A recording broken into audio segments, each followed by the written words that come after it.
Selamat hari Minggu, saudara terkasih dalam Kristus Yesus. Khotbah kita pada minggu hari ini tertulis dalam Kejadian 2 ayat 18 sampai ayat 25.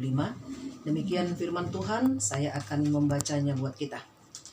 Tuhan Allah berfirman, tidak baik kalau manusia itu seorang diri saja. Aku akan menjadikan penolong baginya yang sepadan dengan dia. Lalu Tuhan Allah membentuk dari tanah segala binatang hutan dan segala burung di udara. Dibawanya lah semuanya kepada manusia itu untuk melihat bagaimana ia menamainya. Dan seperti nama yang diberikan manusia itu kepada tiap-tiap makhluk yang hidup, demikianlah nanti nama makhluk itu. Manusia itu memberi nama kepada segala ternak, kepada burung-burung di udara, dan kepada segala binatang hutan, tetapi baginya sendiri ia tidak menjumpai penolong yang sepadan dengannya. Lalu Tuhan Allah membuat manusia itu tidur nyenyak. Ketika ia tidur, Tuhan Allah mengambil salah satu rusuk daripadanya, lalu menutup tempat itu dengan daging. Dan dari rusuk yang diambil Tuhan Allah dari manusia itu, dibangunnyalah seorang perempuan, lalu dibawanya kepada manusia itu. Lalu berkatalah manusia itu, inilah dia, tulang dari tulangku dan daging dari dagingku. Ia akan dinamai perempuan, sebab ia diambil dari laki-laki. Sebab itu seorang laki-laki akan meninggalkan ayahnya dan ibunya dan bersatu dengan istrinya, sehingga keduanya menjadi satu daging. Mereka keduanya telanjang, manusia dan istrinya itu, tetapi mereka tidak merasa malu. Demikian firman Tuhan. Saudara terkasih dalam Kristus Yesus, setiap manusia memiliki kekurangan dan kelebihannya masing-masing. Dengan hal itu Allah menginginkan manusia untuk saling menolong dan saling melengkapi satu dengan yang lain, laki-laki dan perempuan. Terkhusus dalam nats ini menyangkut hubungan pernikahan atau suami istri.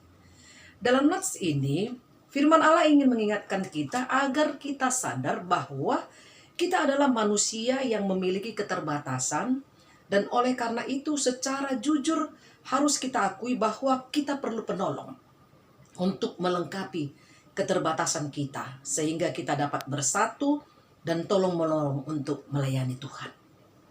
Bapak Ibu saudara terkasih dalam Kristus Yesus, Tuhan berfirman, tidak baik manusia itu seorang diri saja. Aku akan menjadikan penolong baginya yang sepadan dengan dia.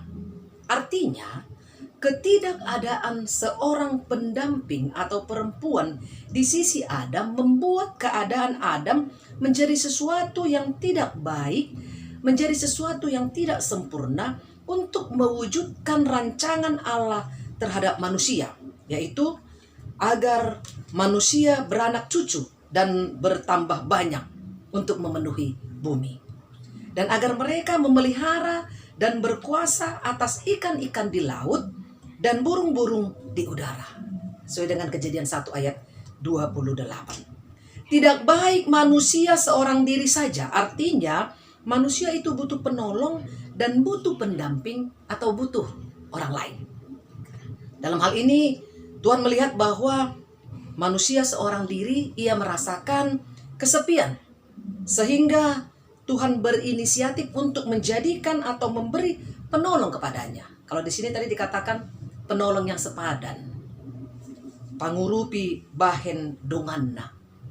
Pangurupi atau penolong bukan dalam arti dia seorang pembantu yang setiap saat menerima perintah untuk melakukan tugas atau pekerjaan yang dianggap rendah, yang diperlakukan dengan kasar dan dengan kekerasan oleh laki-laki. Tetapi perempuan itu adalah penolong yang sepadan dengan dia. Sepadan artinya setara, sejajar. Artinya perempuan itu tidak lebih rendah atau tidak lebih tinggi dari laki-laki.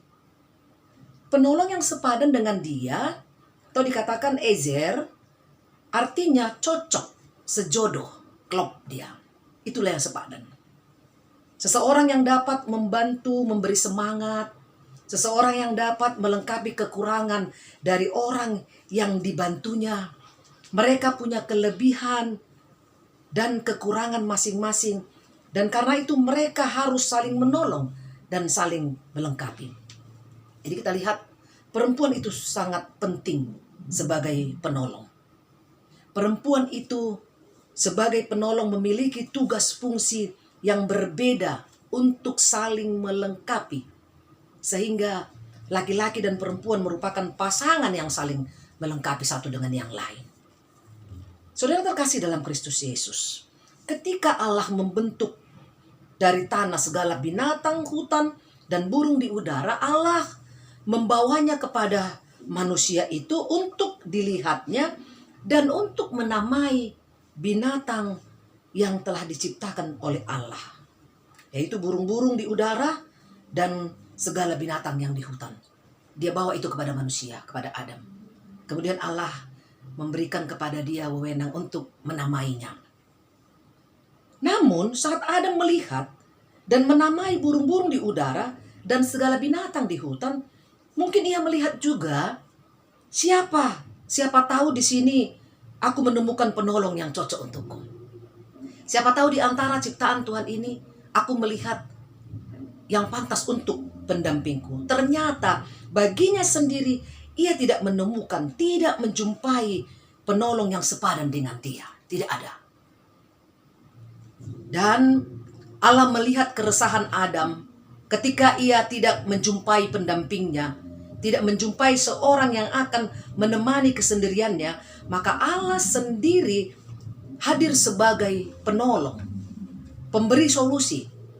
Allah hadir sebagai pemberi jalan keluar bagi masalah Adam, yaitu ketika dia tidak menemukan di antara ciptaan Allah seorang penolong yang setia atau yang sepadan dengannya. Allah merespon dan bertindak untuk melakukan sesuatu, memberikan penolong bagi Adam supaya hal yang tidak baik dengan kesendiriannya yang dikatakan tadi berubah menjadi baik dengan memberinya seorang pendamping, agar sesuatu yang tidak sempurna menjadi sempurna. Jadi Allah hadir sebagai pemberi solusi jalan keluar untuk memberikan solusi dari kesendirian Adam yang tidak baik itu menjadi kesempurnaan dan menjadi baik. Dan kita lihat tanpa sepengetahuan Adam, tanpa campur tangan Adam, tanpa meminta pendapat atau persetujuan Adam, Allah memberikan yang terbaik baginya untuk menyempurnakan hidupnya. Apa yang Allah lakukan? Saat Tuhan membuatnya tertidur nyenyak, di saat itulah Tuhan bekerja untuk mengambil salah satu rusuk daripadanya dan menutup tempat itu dengan daging. Diambil salah satu rusuk dari Adam, dibangunnyalah seorang perempuan, lalu dibawanyalah kepada manusia itu. Semua atas perbuatan Tuhan, bukan usaha manusia. Jadi dia mengambil rusuk, membangun seorang perempuan dan membawanya kepada Adam. Itu adalah pekerjaan Tuhan, bukan usaha dari Adam. Bapak Ibu Saudara terkasih dalam Kristus Yesus, kita bisa katakan bahwa saat manusia tertidur, saat manusia tidak melakukan apa-apa, saat manusia tidak mengetahui apa-apa, di saat itu Allah juga bekerja untuk menyediakan apa yang dibutuhkan oleh manusia. Dan saat kita terbangun, Allah telah menunjukkan dan memberikan apa yang kita butuhkan dalam hidup kita. Sungguh sangat luar biasa perbuatan Tuhan.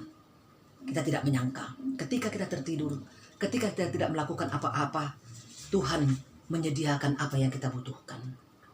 Saudara terkasih dalam Kristus Yesus, setelah Allah menyerahkan perempuan itu kepada Adam, maka ia menyambutnya dan menerimanya dengan penuh sukacita dan berkata, inilah dia, tulang dari tulangku dan daging dari dagingku.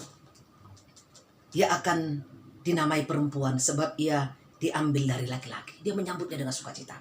Adam menerima dengan baik pemberian dan anugerah Tuhan baginya. Tidak banyak komentar. Dia tidak mengatakan, kurang cocok Tuhan, aku tidak suka. Tidak. Tapi dia menyambutnya. Ini menyadari bahwa perempuan itu adalah bagian dari hidupnya, bagian dari tubuhnya, belahan jiwanya yang harus ia kasihi. maka kita dapat mengetahui dengan jelas bahwa hakikatnya laki-laki dan perempuan itu adalah satu daging.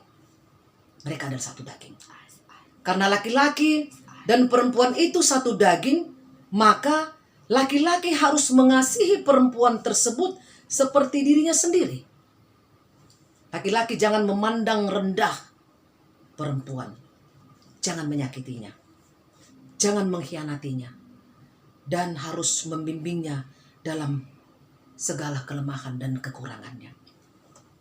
Dan karena mereka satu daging, perempuan atau istri harus tunduk, harus hormat, merendahkan hati di hadapan laki-laki atau di hadapan suaminya. Kenapa? Karena dia merasa bahwa dia adalah bagian dari dirinya. Dia adalah bagian dari kehidupannya, belahan jiwanya. Saudara terkasih dalam Kristus Yesus, jika kita perhatikan dalam ayat 23 sampai ayat 25, apa yang dapat kita pelajari? Dan apa yang dapat kita terapkan dari ketiga ayat tersebut? Jika dalam bahasa Batak atau dalam Bible judul nats ini kita lihat hatotopan di boru-boru dan permulaan di parsaripeon. Inilah pernikahan pertama yang terjadi atas inisiatif Allah, atas rencana Allah, bukan atas rencana manusia atau usaha manusia, tapi Allah yang berinisiatif. Allah lah yang berinisiatif untuk melakukan pernikahan itu. Adam menyambutnya dengan sukacita, tidak terpaksa, dan ia menyatakan, inilah tulang dari tulangku dan daging dari dagingku. Jadi kita lihat, jika Tuhan sudah berkenan memberikan pasangan hidup dalam pernikahan, maka kita harus menerimanya dengan penuh sukacita dan mengatakan, inilah penolong yang sepadan bagiku. Inilah pendamping hidupku yang Tuhan berikan kepadaku. Maka kasihilah dia, cintailah dia, dan tetaplah saling setia. Karena ia adalah bagian dari hidupmu, dia adalah belahan jiwamu yang harus kau kasihi seperti dirimu sendiri. Itu yang pertama. Yang kedua, pasangan hidupmu harus menjadi prioritas bagimu yang utama. Dalam ayat 24 dikatakan, seorang laki-laki akan meninggalkan ayahnya dan ibunya dan bersatu dengan istrinya sehingga keduanya menjadi satu daging yang tidak terpisahkan kecuali oleh kematian. Bagaimana kita memprioritaskan pasangan hidup kita? Namun ini tidak mengatakan bahwa kita harus memutuskan hubungan kasih dengan orang tua, atau kita melupakan orang tua kita, atau mengabaikan orang tua kita. Tidak. Kita tetap mengasihi orang tua kita, tapi kita lebih memprioritaskan hubungan kita dengan pasangan kita. Jangan karena keluarga, hubungan dengan pasangan atau suami istri menjadi berantakan atau terpecah belah. Dalam ayat 25 kita lihat, ini menunjukkan keterbukaan antara satu dengan yang lain. Karena pernikahan harus dibangun dengan budaya keterbukaan, sehingga tidak terjadi pembiaran masalah yang akan menghancurkan pernikahan tersebut. Jadi dalam pernikahan itu harus ada kejujuran. Tidak boleh ada rahasia yang ditutupi, apalagi itu bisa berdampak untuk menghancurkan hubungan keluarga antara suami dan istri. Bapak Ibu Saudara terkasih dalam Kristus Yesus, topik minggu kita setara di hadapan Allah. Laki-laki dan perempuan setara di hadapan Allah. Artinya, laki-laki itu tidak lebih tinggi derajatnya dari perempuan. Dan perempuan tidak lebih rendah derajatnya di hadapan Allah. Mereka sama. Karena keduanya diciptakan Allah untuk bersama-sama mewujudkan tugas dan tanggung jawab yang Allah berikan kepada manusia. Jadi mereka sama menerima tugas. Mereka bertugas untuk memelihara ciptaan Tuhan, bertanggung jawab untuk memelihara dan mengawasi. Kemudian mereka juga diinginkan oleh Tuhan untuk bersama-sama untuk melakukan rencana Tuhan atas mereka, yaitu untuk memenuhi bumi. Karena keduanya akan berhasil bekerja sama dalam melakukan atau melaksanakan semua rencana Allah dalam keluarga mereka. Istri tidak lengkap tanpa suaminya, Dan suami juga demikian, ia tidak lengkap tanpa istrinya. Saudara terkasih dalam Kristus Yesus, karena kita setara di hadapan Allah, maka jangan ada lagi di antara kita yang menganggap anak laki-laki kita lebih berharga, lebih tinggi derajatnya dari anak perempuan kita. Berlaku tidak adil dan pilih kasih, karena itu bertentangan di hadapan Tuhan. Mereka sama. Siapa yang mau maju, jika perempuan mau maju, kita majukan. Jika laki-laki yang mau maju, kita majukan. Jadi kalau di sebagian suku, ada yang lebih memprioritaskan untuk memajukan anak laki-lakinya, sedangkan anak perempuannya mereka abaikan. Tapi nats kita hari ini mengatakan bahwa kita semua sama di hadapan Allah. Kita sama-sama pewaris dalam kerajaan Allah. Baik laki-laki, baik perempuan. Kita direncanakan Allah untuk hidup bersama dengan Allah, untuk menikmati tempat yang telah disediakan oleh Allah di surga kelak. Bapak Ibu Saudara terkasih dalam Kristus Yesus, jika Tuhan telah memberikan penolong yang sepadan bagi pasangan suami istri, hiduplah dengan penuh cinta kasih dan saling menghargai satu dengan yang lain, saling melengkapi dan saling menolong tanpa ada yang menganggap dirinya lebih tinggi dan menganggap yang lain lebih rendah. Amin. Kita bersatu dalam doa. Bapa di sorga, terima kasih kami ucapkan kepadamu. Kami bersyukur kepadamu Tuhan. Firman-Mu telah kami dengarkan. Biarlah kami Tuhan dalam hidup kami ini dapat menerima apa yang Engkau kehendaki, yaitu bahwa kami setara di hadapan-Mu Tuhan. Kami sama-sama melakukan tanggung jawab yang Kau berikan kepada kami dalam hidup ini, supaya kami senantiasa berkenan di hadapan-Mu.